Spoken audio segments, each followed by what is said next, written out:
Hi mga ka-OFW ko dyan, mga madlang ka-OFW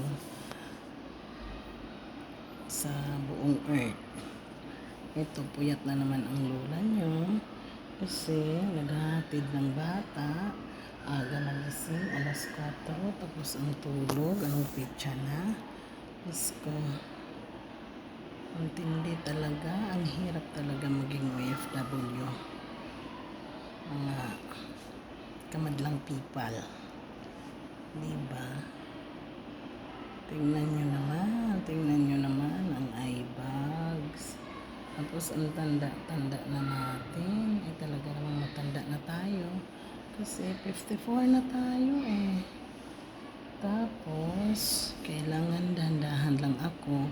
Kasi hindi lang ako ang nandito. May mga Mother Earth din na naghahatid ng mga kadjonakis nila. Tapos syempre kapag first in the school, sige pag-iyak biya ang mga bata. Diyos ko, ano ba yan? Tapos yun lang. May i-share pala ako sa inyo pinaka-umpisa kong mag-OFW. Yung nandun pa ako sa Kuwait. Ewan ko kung paano ba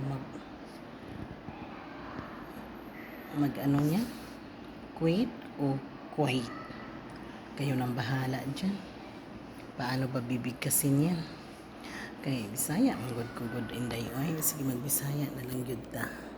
Ang akong share sa kabanata ng aking buhay pagka-OFW since, ano ba yun? First kong nag-abroad ay August. Ang flight ko noon is August 8, 2002. Kung hindi ako nagkakamali, yun. Basta dyan lang siya.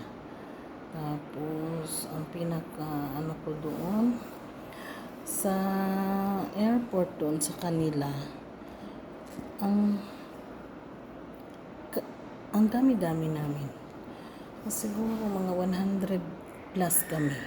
Tapos lahat na natawag, tapos ako wala. Tapos kinakabahan na ako. Diyos ko, ang abot ng kaba ko. Yung pala, kaya pala ako natagalan. Kasi yung sinakyan ko, yung pala ang amo ko, ang driver ng piloto. Diyos ko, siya pala. Naku, siya pala ang ano, kaya pala ako. Sabi ko, ano ba to? Gabi na. Grabe na ang gutom ko, ang sakit na ng tiyan ko. Buti na lang, may baon ako, nakabitbit ako ng biyabas. Oo, biyabas, I swear, biyabas talaga. Kung wala ko nakadala, ako nakabitbit, ay sus, Ginoo ko, haskang gutomas, gibatis.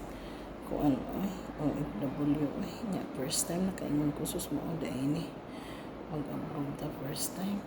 Sus, nagkuha pa tag requirements, pila pa sa kadaghan, sa kataas sa pila.